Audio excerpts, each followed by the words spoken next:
Y'all, hey, it's D here. So I come here today to share some information on how to save on a variable low income. So if you want to see what I will be sharing today, stay tuned.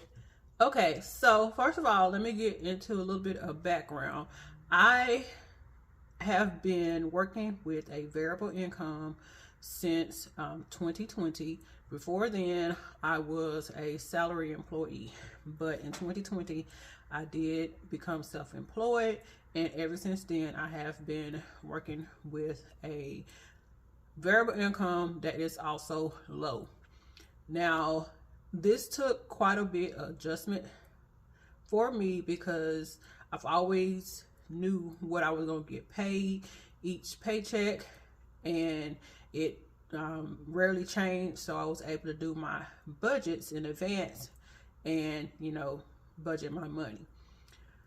But in 2023, my income did take a sharp downturn, and it made it even more difficult for me to save.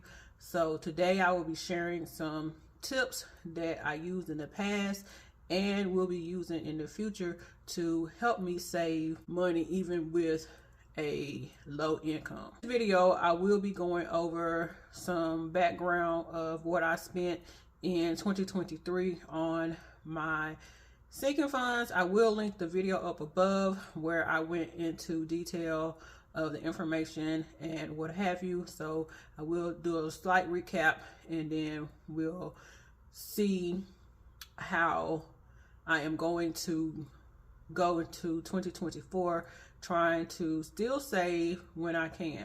I kept up with the amount of money that I spent from my special funds, i.e. sinking funds, last year, and the total amount I spent was $5,545.20. Okay, so I broke it down into the categories for the areas I spent the most to the least. So in renovation, I spent a total of $3,435.39. Now, this is not a regular amount that I usually spend in my renovation account. And this was because of some electrical work that I had to get done. On a yearly basis, I usually have to spend probably like $1,000 to $1,500 a year. Miscellaneous repairs that I have to do around my house and what have you. Next, my second largest spending area was my household. So this is the account that I use to buy things for my household that I do need.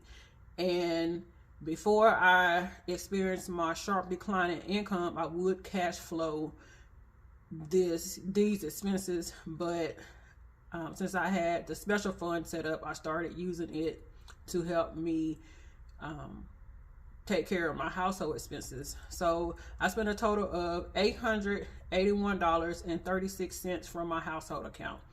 Okay, next is car repairs. So I spent a total of $835.50 in car repairs.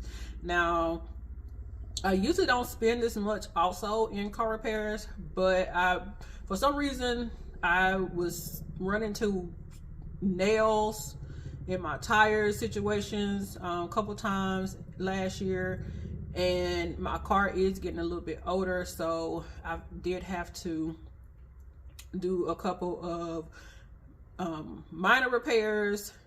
And yeah, y'all, so that is what I spent in my car repairs special fund. In gifts, I spent a total of $215.33. So my gift special fund covers any gifts that I give anybody for any holiday, birthday, anniversary, what have you.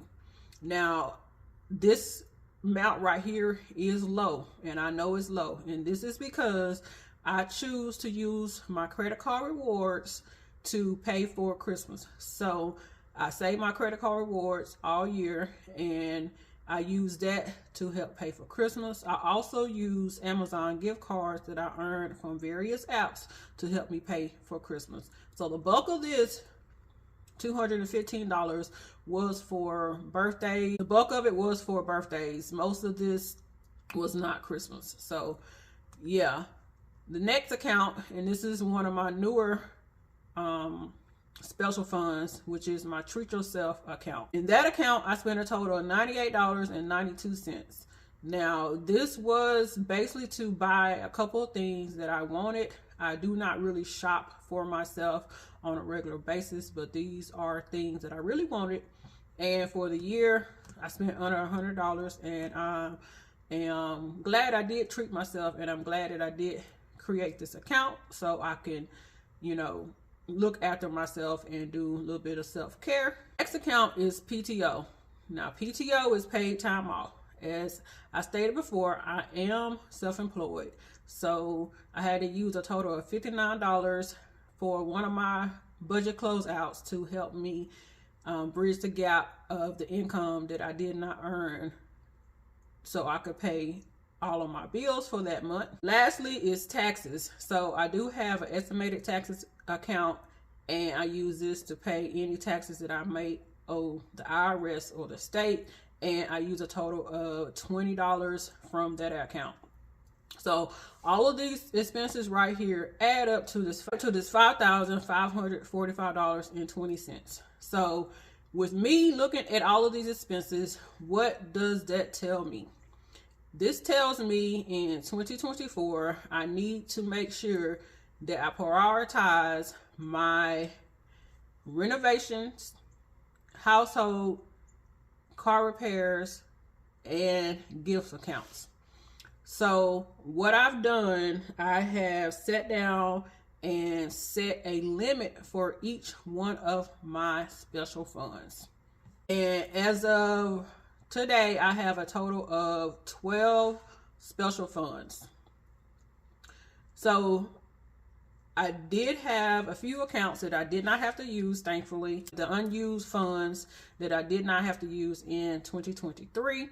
So the first one is my emergency fund. Thankfully, I did not have to use that.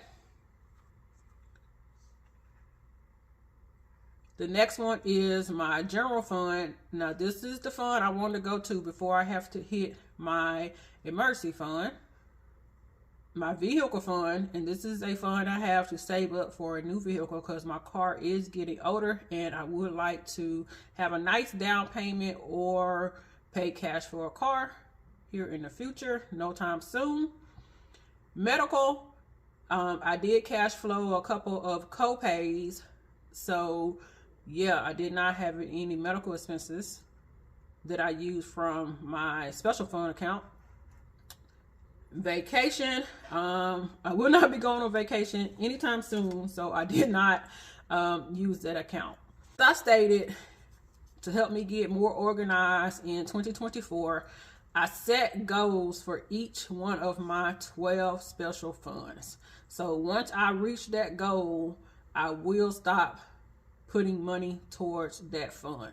So as of now, I have reached my goal for my emergency fund and my vacation, and I am fine with that. So those two I will not have to worry about.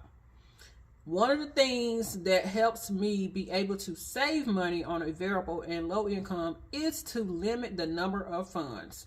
Now, I see a lot of people have a lot of different sinking funds, categories that they save for, but for me, I like to keep my budgeting style very simple, and I like to limit the amount of categories that I have because I will get overwhelmed if I have to, you know, make sure that I put X amount of dollars in 20 special funds or sinking funds, and instead I just choose to do broader ranges, and it has been working for me for the last 3 going on 4 years. So I am very comfortable with my 12 funds that I currently have. This was a video requested by one of my subscribers. Her name is Diane. So Diane, I hope this is going to help you. And If you haven't already subscribed, please subscribe to my channel. I will be sharing a little bit more information this year on how I am working with a variable income, and I will be also be doing some of my budget with me's with my variable income. This year, my main focus will be to get my renovation, household, and car repairs back up to a reasonable level, and I want to get my gifts back up to a reasonable level also. So I have capped all of my funds, and we will be going from there. Alrighty, so now I will be going over a couple of tips of how I have been able to save on a low income and to build up my sinking funds. So alrighty, so how to save with a low income. All of these tips can be for any level of income that you may have, but I'm specifically focusing on low income because that is the income range that I am currently working with. One of the easiest ways I have been saving forever is using the ZOC, or the Zero Out Challenge. Now, for the Zero Out Challenge, you can save either the last 3 or last 2 digits in your checking account once a week and move that into a particular savings account, whatever account that you want it transferred to. So if I choose to make my weekly transfers on Friday, say my checking account balance of $252.30. Okay, if you want to use the last 3 digits, you will transfer $2.30 in your savings account. If you want to use your last 2 digits, you will transfer the 30 cents. Now, this may not seem like a lot of money, but trust me, it adds up. This is one of the ways that I was able to build up my emergency fund on an extremely low income over the years. So that is one of my favorite ways to actually save, and you can do this on any income level. Next is to save your coins. Now, this is very popular in the budgeting community, and I myself do not use cash much, but what I do is I look for coins on the ground when I'm out and about. So last year I was able to find a total of $21 and some change in coins, and all of that money went to my general savings fund.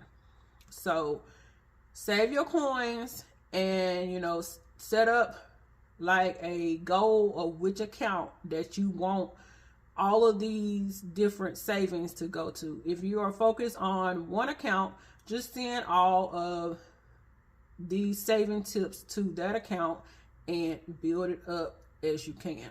When you get paid, transfer the cents from each paycheck to a particular savings account. So if you get paid $1,253 for your paycheck, transfer that 53 cents to a particular savings account, special fund, sinking fund, what have you.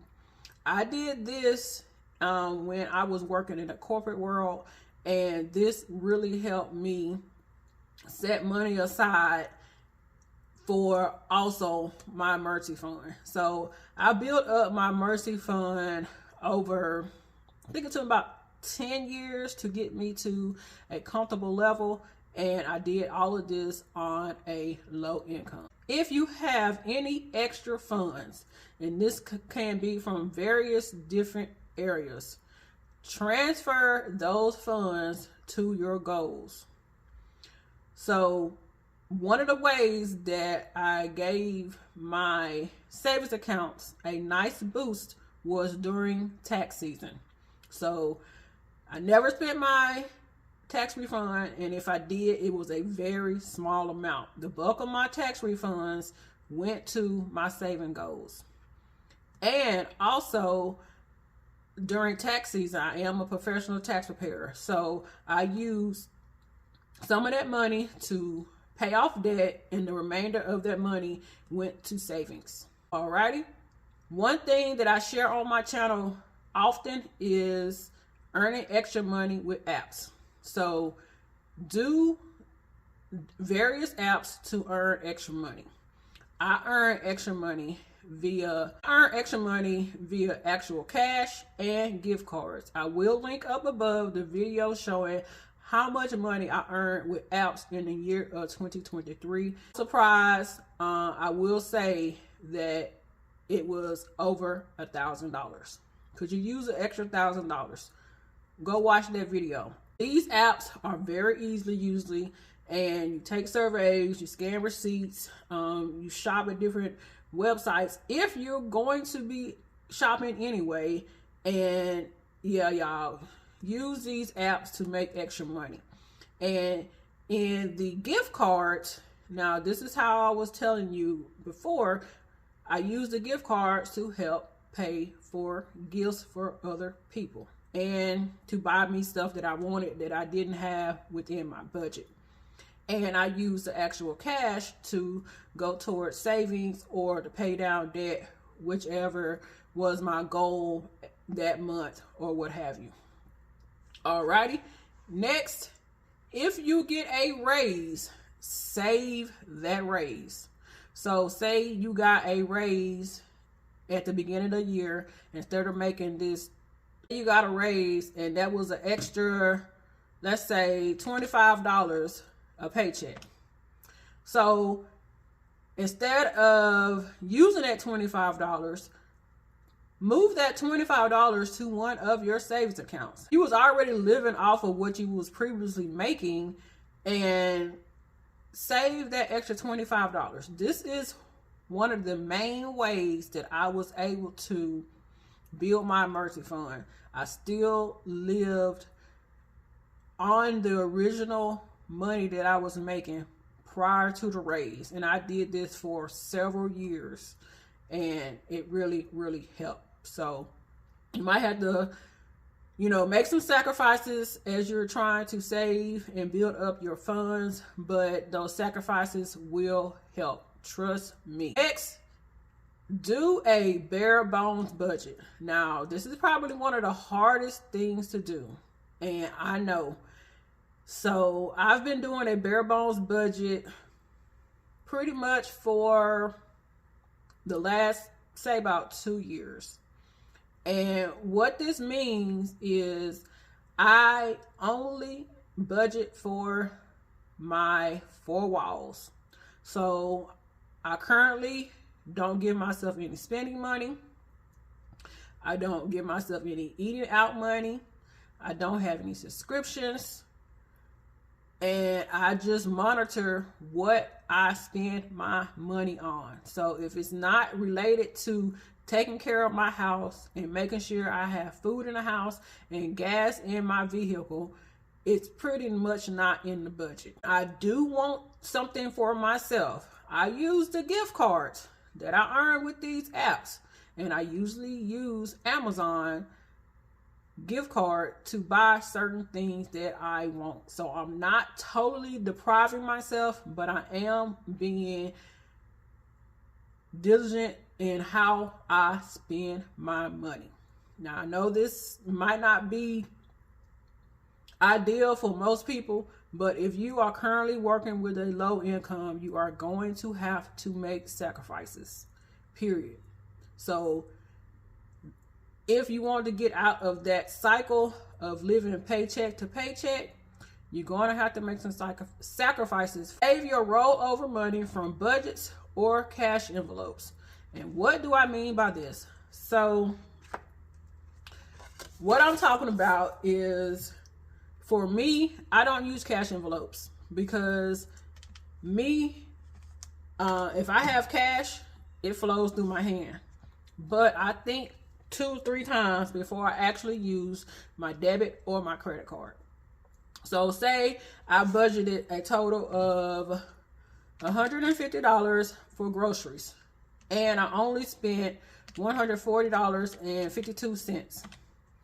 What I would do, I would take that rollover money from my grocery budget of $9.48, and I would transfer that to my actual savings account. And that is the same with cash envelopes. Same principle. It's just it's the physical cash instead of doing the digital budgeting like I do.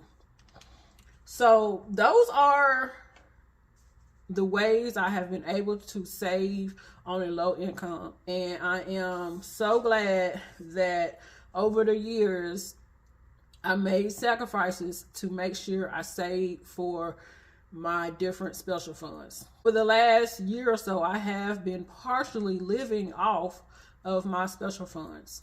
So if I did not save up that money in the years that I was doing good, I would have went into more debt. So saving is very, very important in my opinion. Now, I'm not a financial advisor or anything like this. I am just sharing with you some tips on how I was able to save on a low income. If you have any questions or concerns, comment down below, and I hope that this has helped you. And as I stated, I will be sharing a little bit more of my journey on how I am surviving on a low and variable income. Y'all, make the sacrifices now, so in the future you will be in a better place. Just save what you can. I cannot say that enough. Save what you can. So y'all, if you made it to the end of this video, comment down below a tip on how you save on whatever income that you have, and maybe that tip might be able to help somebody else. So don't forget to make the money, but don't let the money make you. And before I leave y'all, I have the new savings challenge called Flour, Power, Roll, and Save. This is a shipping savings challenge. So go check out my Etsy and look out for a video on how I will be using this savings challenge here in the future. All right, y'all. I'll see y'all in the next one. Bye.